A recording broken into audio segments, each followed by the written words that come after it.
오늘 저와 여러분이 함께 나누실 말씀은 누가복음 1장 26절에서부터 33절까지의 말씀입니다.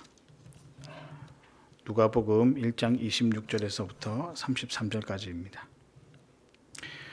우리 한 절씩 교독하도록 하시겠습니다. 여섯째 달에 천사 가브리엘이 하나님의 보내심을 받아 갈릴리 나사렛이란 동네에 가서 다윗의 자손 요셉이라 하는 사람과 약혼한 처녀에게 이르니 그 처녀의 이름은 마리아라.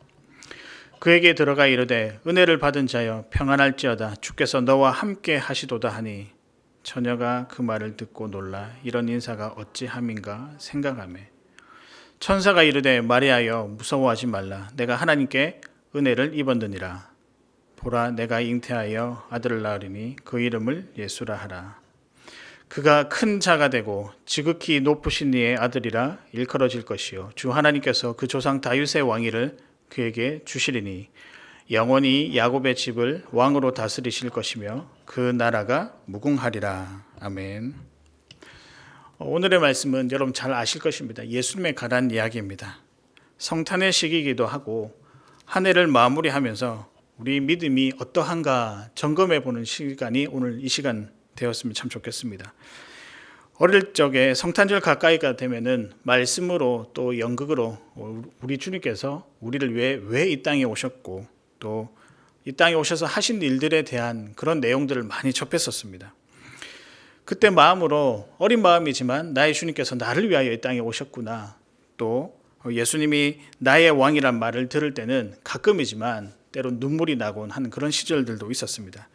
그러고 보면 그때는 참 순수하고 무엇인가 이런 일들 또 성탄이 다가오면 기대되고 흥분되는 그런 분위기 속에 살았던 것 같고 우리도 또 그렇게 마음을 먹고 지냈던 것 같습니다. 그러나 지금은 어떻습니까? 코로나 상황이기도 하지만 아까 기도에서처럼 주님을 나의 왕이라고 나의 구주라고 고백하기가 때로는 민망할 때가 좀 있습니다. 여러분 어떻습니까? 저는 믿음이 별로여서 좀 부끄러울 때가 있는 것 같습니다. 여러분 그렇게 우리가 믿음을 고백하는데 주저하는 시대를 살아가고 있는 것을 볼 때 참 우리 주님이 마음이 어떠실까 안타까우실 것이라고 생각을 합니다. 그렇지만 예수님이 우리 왕이라는 사실 나의 구주라는 사실은 세월이 지나도 그리고 시대가 어떻게 된들 간에 변하지 않는 또 부인할 수 없는 하나님께서 우리에게 허락하신 진리라고 확신합니다. 여러분은 어떻습니까?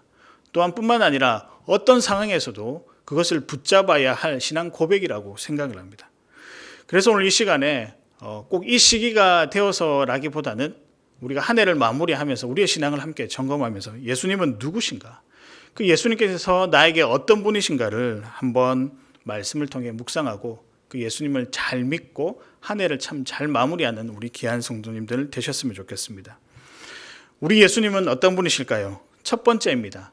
큰 자입니다. 예수님은 크신 분입니다. 물론 제가 이것을 설명드릴 때 규모가 크다는 의미에서 크다라는 표현을 사용하기도 했지만 더 깊은 의미가 한 가지가 있는데 더 이상의 존재가 없다라는 그 의미에서 큰 자라고 이렇게 말씀의 대지를 잡아보았습니다. 그래서 유일하다는 표현 어떻습니까? 더 이상의 존재가 없으니 그분이 유일하다. 우리 예수님께서 크신 자인데 그분은 유일하다. 이렇게 말씀을 한번 전달해 보고자 합니다. 여러분 예수님께서 이 땅에 오신 이유는 우리를 죄에서 구원하시기 위해서입니다. 그래서 이 죄의 문제를 해결하셔서 우리에게 참 행복과 참 평안을 주시기 위해서 이 땅에 오셨다라고 할 수 있습니다. 31절과 32절에 보면 천사가 마리아에게 나타나 장차 태어날 아들의 이름을 누구라고 하고 있을까요? 예수라 하라. 그리고 난 다음에 그 다음에 연이어서 설명이 나오는데 그 예수를 큰 자라고 설명을 하고 있습니다. 여러분 예수란 이름의 의미는 마태복음 1장 21절에 보면 구원자, 우리를 구원하시는 자다. 그래서 그 이름을 예수라 하라라고 나와 있습니다. 그런데 이 예수님을 우리를 구원하시는 자라고 설명하면서 그 다음에 또 연이어 나온 설명 큰 자라고 이야기를 하고 있습니다. 결국 이 말은 구원에 관해서는 이보다 큰 자가 있을 수 있다 없다? 없다라는 것입니다. 우리 구원에 관해서는 가장 크신 자가 예수님이다. 다른 말로 바꿔서 이야기하면 우리가 살아가는 데 있어서 우리가 구원받고자 하는데 유일한 대안이 누구다? 예수 그리스도라는 이 사실을 오늘 본문은 설명하고 있습니다. 여러분, 이 사실에 대해서 혹시나 마음에 감동이 오시고 이 사실에 대해서 믿음의 고백으로 우리가 내뱉을 때 마음에 어떤 그런 떨림이나 그런 것들이 있을까요?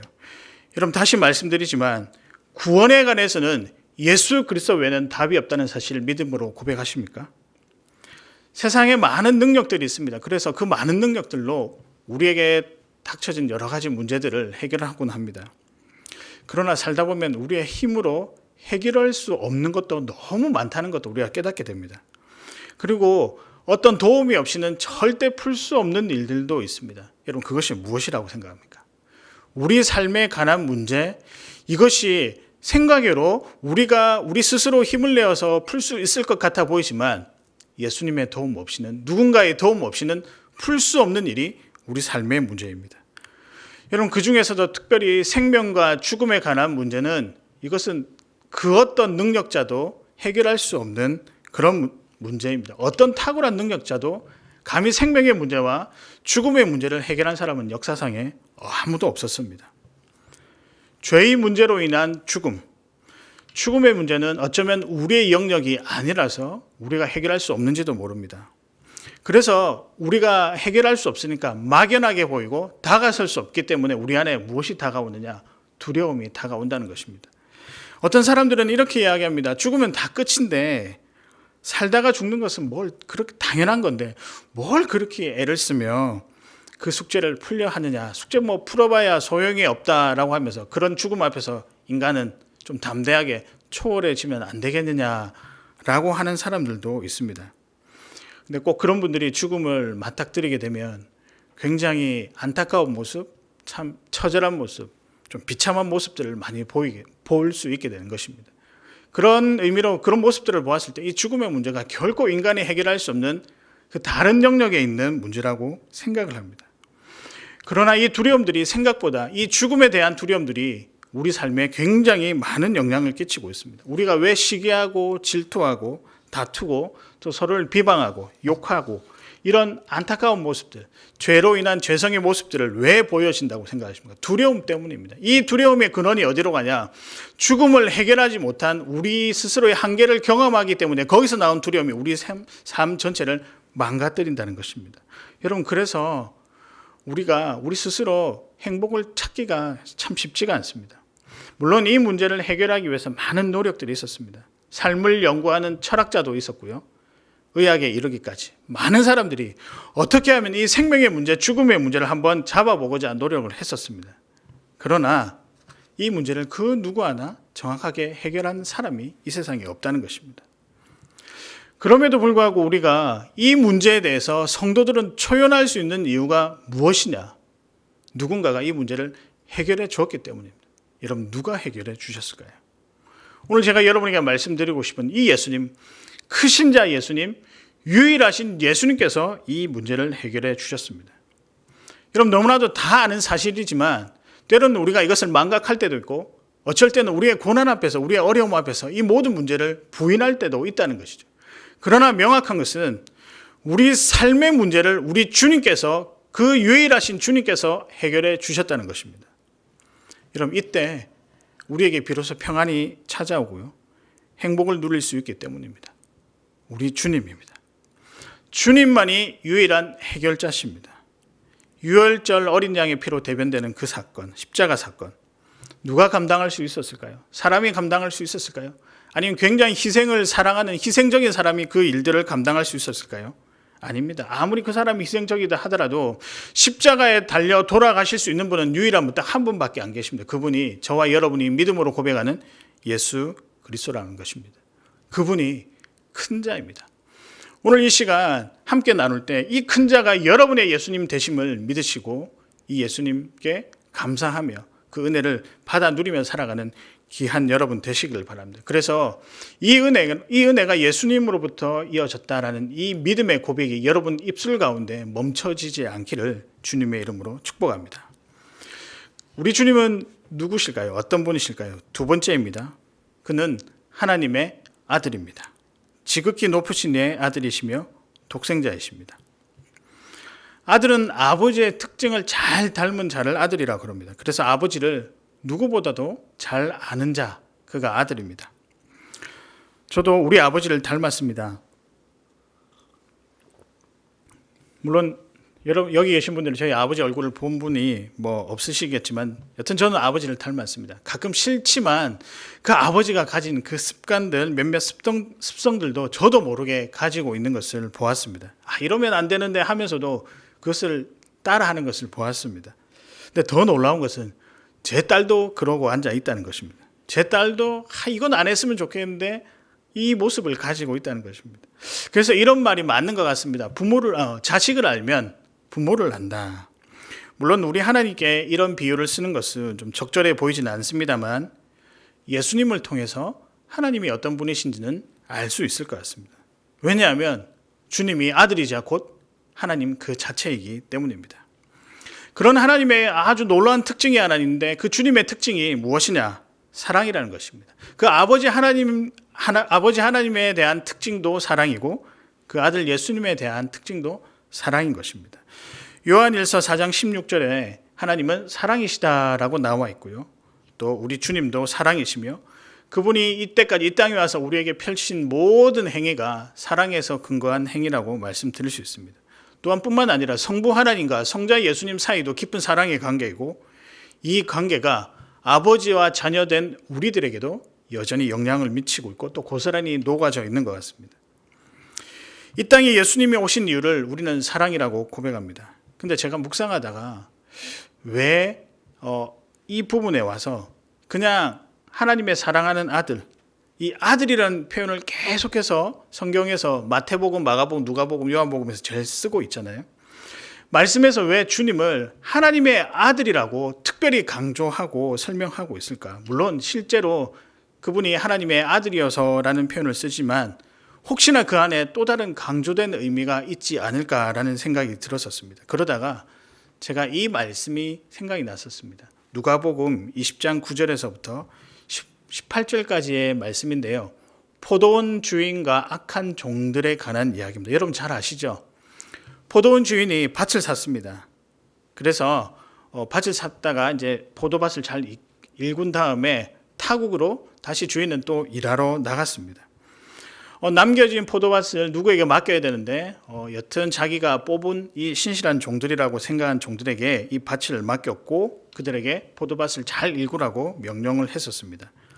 시간이 지나서 얼마의 소출을 이제 거둘 때가 되었는데 이 주인이 타국에서 종을 보내어 이 포도밭을 일구는 이 종들에게 소출의 얼마를 내라고 그렇게 이야기를 했었습니다.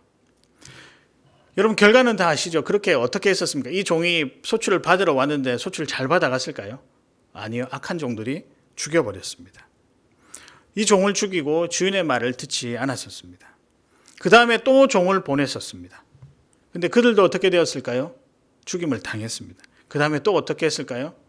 죽임을 또 당했습니다. 마지막에 누가 갔을까요? 본문에는 사랑하는 아들이 갔다라고 이야기를 하고 있습니다. 근데 아들을 보냈습니다. 근데 이 아들을 이 악한 종이 또 어떻게 했습니까? 무서워하지 아니하고 두려워하지 아니하고 또 죽여버린 것입니다. 굳이 안 가도 되는데 왜 아들을 보냈을까라는 질문들을 많이 던지시지만 저는 이런 또 질문을 한번 던져보고 싶었습니다. 혹시 아들을 보낸 것이 아니라 아들이 스스로 간다고 하지 않았을까? 아버지의 마음에는 이 아들이 마지막 보루다, 이 보루다라는 생각조차 없었을 것입니다. 왜냐하면 그는 끝까지 이 아들을 지켜야 될 아버지였기 때문입니다.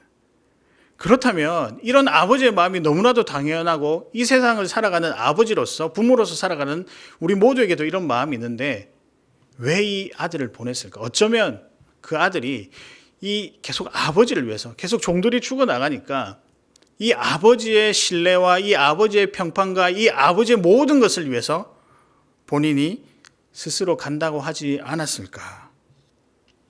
만약에 그렇다면 이 아들은 도대체 어떤 사람입니까? 단지 아버지의 평판을 유지해서 간 그 사람 그 정도밖에 되지 않는 사람일까요? 아니요.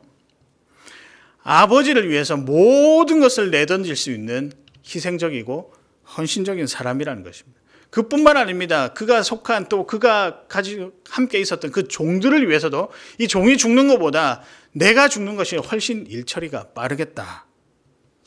그런 마음으로 희생의 길을 간 것입니다. 그런 의미에서 볼 때 아버지의 사랑을 가장 잘 보여줄 수 있는 또 가장 그 뜻을 잘 수행할 수 있는 사람이 누구냐? 그가 아들인 것입니다. 그런 표현에서, 그런 의미에서 하나님의 아들이란 이 표현을 성경 말씀에서 사용하고 있는 것입니다. 그분이 누구실까요? 저와 여러분이 잘 아는 주님이십니다.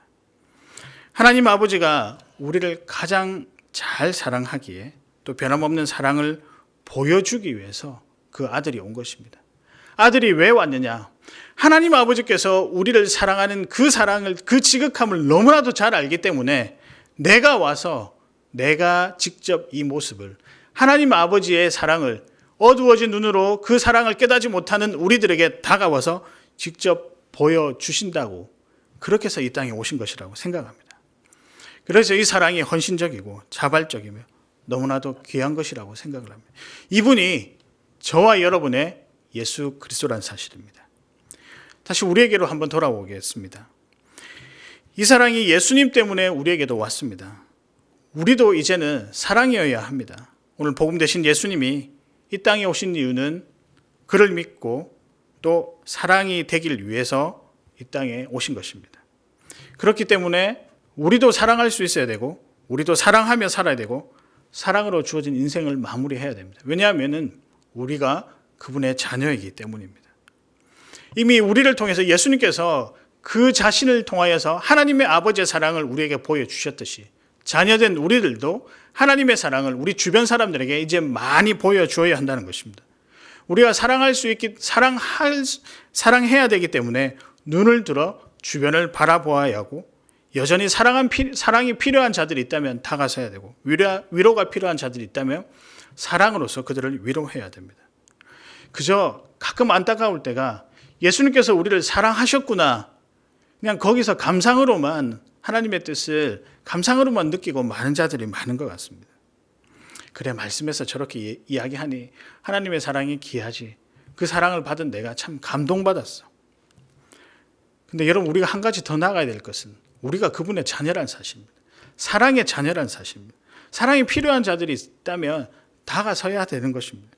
그것이 주님께서 이 땅에 오셔서 사랑을 베풀어 주시고 우리에게 행하신 남겨진 의무라고 생각하고 또 사명이라고 생각을 합니다. 우리가 하나님의 아들들이고 또 하나님의 자녀들이고 또 딸들이고 아들이며 여튼 그분의 백성들입니다. 사랑의 빚진 자라고 할 수 있습니다. 그렇기 때문에 우리는 무엇을 해야 하는가? 그분이 하나님의 아들이어서 그 하나님의 사랑을 온전히 내비칠 수 있기 때문에, 또한 우리가 그분의 자녀이기 때문에 우리도 동일하게 그 자녀로서 하나님의 사랑을 주변 사람들에게 보여주어야 한다는 것입니다. 사랑하는 성도 여러분, 주님의 사랑의 아들들, 또 그런 귀한 자녀들을 되시기를 꼭 축복합니다. 우리 주님이 하나님의 사랑임을 잊지 마시고 오늘 살아가시기를 바랍니다. 마지막입니다. 예수님은 어떤 분이실까요? 예수님은 설교 제목대로 나의 왕이십니다. 내 삶의 주인이시라는 것이죠. 내 모든 문제 해결되어 주시는 저와 여러분의 참 왕이신 분이 우리 예수님이십니다. 33절에 보면 영원히 야곱의 집을 왕으로 다스릴 것이며 라고 나오고 있습니다. 야곱의 집이란 믿음의 후손들을 말하는데 저와 여러분을 통틀어서 이야기하는 성도라고 보시면 될 것 같습니다. 모든 성도들의 왕으로서 다스리신다. 여러분, 왕은 모든 권세를 가진 그런 지위를 뜻합니다. 우리들의 왕으로 오셨다는 것은 우리 모든 문제를 다스리시고 간섭하시고 주관하신다는 것입니다. 여러분, 전통적으로 구약시대의 왕은 그 역할이 한 가지가 있는데 그것은 재판입니다.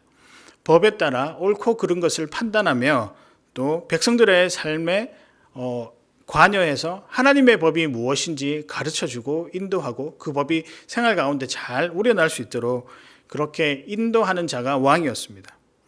그래서 고대시대 많은 지도자들은 백성들의 삶에 매우 깊게 관여한 모습을 우리가 보게 됩니다. 그 주님께서 우리의 왕이 되시며 우리의 삶에 깊게 간섭하고 계십니다. 왕으로서 문제를 해결해 주시고 인도하시고 하나님 백성, 하나님 나라 백성으로 살아가도록 우리와 함께 하십니다. 그래서 우리 주님은 우리 삶의 주인이시다라고 말씀드릴 수 있습니다. 우리의 삶의 문제는 내가 스스로 해결할 문제, 내가 스스로 해결할 수 없는 문제 등 구분할 수 있는 것이 아닙니다. 사실은 모든 문제가 우리 주님의 통치 영역 가운데 있다는 것입니다. 우리는 가끔 이런 생각을 합니다. 내가 좋아하는 것, 취미, 내 진급, 또 돈을 더 많이 버는 것은 지극히 나 개인의 문제고, 교회를 위한 것, 목장을 위한 공동체의 문제는 주님이 해결하실 문제다라고 생각할 때가 있습니다. 그러다가 수가 틀어지면 또 어떻게 되죠? 또 내 개인의 문제도 우리 주님의 문제니 왜 해결해 주시지 않습니까? 라고 그렇게 항변하기도 합니다.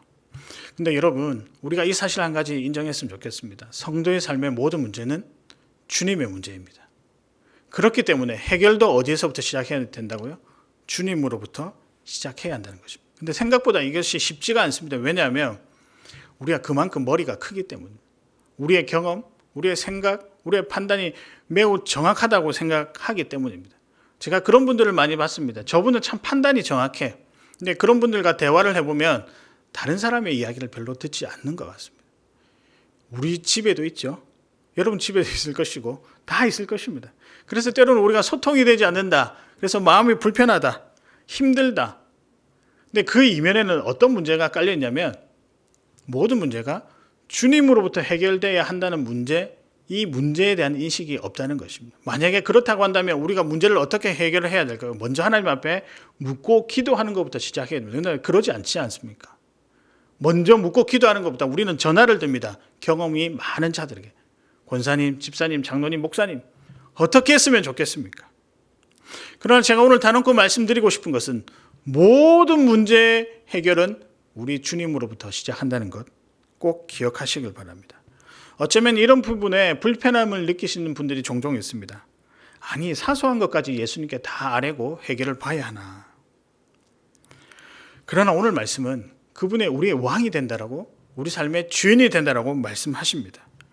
이것은 부정적인 의미에서의 간섭이 아니라, 또 불통이 아니라 하나님 나라 백성으로서 잘 살아가도록 이끄시는 왕의 역할입니다. 그분은 그 왕의 역할을 충실히 하고 계시는 것입니다. 단지 우리가 그 역할을 인정하지 않을 뿐이고 그 역할을 거부할 때가 있다는 것입니다. 왜냐하면 우리가 왕이 되고 싶어 하기 때문입니다. 고대 중세 때 왕이 나라를 잘 다스리고 백성들이 그 왕에게 순종할 때 주어졌던 특별한 혜택이 있습니다. 그것은 안전입니다. 제 아무리 왕이 잘 다스려도 백성들이 말을 듣지 않으면 평안을 누릴 수가 없다는 것을 우리가 많이 보았습니다. 왕을 거부할 때 백성들은 나중에는 두려움에 사로잡히게 됩니다. 제가 최근에 성도의 두려움에 관한 책들을 지금 읽고 있는데요. 아주 내용이 참 좋았습니다. 그 내용 중에 두려움은 예수님의 인도를 벗어나는 순간부터 다스림을 확신할 때까지 우리를 집요하게 괴롭힌다. 그러고 보니까 우리 모든 문제가 이 두려움에서 나오는 것 같습니다. 아이고, 잘 먹고 살 수는 있을까? 우리의 건강은 어떻게 될까? 우리의 노후는 어떻게 될까? 그러나 여러분, 이 두려움이 예수님 안에 없었을 때 집요하게 우리를 괴롭혀서 우리를 망가뜨린다라고 설명하고 있습니다. 예수님 안에 있다는 것은 안전지대에 있다는 것이며 그것은 분명히 간섭과는 다르다라고 설명하고 있습니다. 간섭은 불편함이 있지만 다스림은 안정과 평안, 즉 울타리가 된다는 것을 여러분 꼭 기억해야 할 것입니다.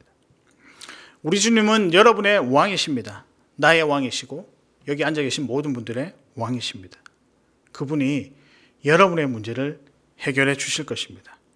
소소한 문제도 하나님께서 외면치 않으시고 해결해 주실 것이라고 확신합니다. 세상에 그 어떤 왕이라고 지칭하는 것들, 가짜가 있을지 몰라도 우리 주님은 진짜 우리의 왕이십니다. 그럴 때 우리의 인생이 형통하다, 행복하다라고 고백할 수 있는 것입니다. 어린이 찬양 중에 예수님은 나의 왕이란 찬양이 있습니다. 제가 지금 부르고 싶은데요. 이렇게 소위 말하는 삑사리가 날까봐. 대충 내용은 이렇습니다. 예수님은 나의 왕, 예수님은 나의 왕, 살아계신 하나님 아들, 이렇게 되는데요. 이 어린아이 이 고백들이 우리 교회 유년부, 초등부, 유치부에서 계속 이렇게 찬양하는 그 소리들을 들을 때마다 뭔가 제 마음에 울림이 있습니다. 여러분, 이 가사처럼 이 순수한 어린아이의 고백, 예수님은 나의 왕이라고 고백하는 이 고백이 하나님을 너무 사랑하는 저와 여러분들에게도 참 있었으면 참 좋겠습니다. 그 예수님을 왕으로 고백할 때 주어지는 평안과 기쁨이 여러분 삶 가운데 넘쳐나기를 주님의 이름으로 축복합니다. 말씀을 정리하겠습니다. 예수님은 누구신가요? 먼저 큰 자입니다. 즉 그 의미는 유일한 자, 우리 구원의 유일한 자가 큰 자라는 것입니다. 두 번째는 하나님의 아들이십니다. 그래서 하나님 아버지의 사랑을 가장 잘 보여주실 수 있는 분이 우리 예수님이다 라는 것이고요. 마지막은 그분은 우리의 왕이라는 사실입니다. 내 삶의 주인이시고 내 삶의 인도자시라는 것입니다.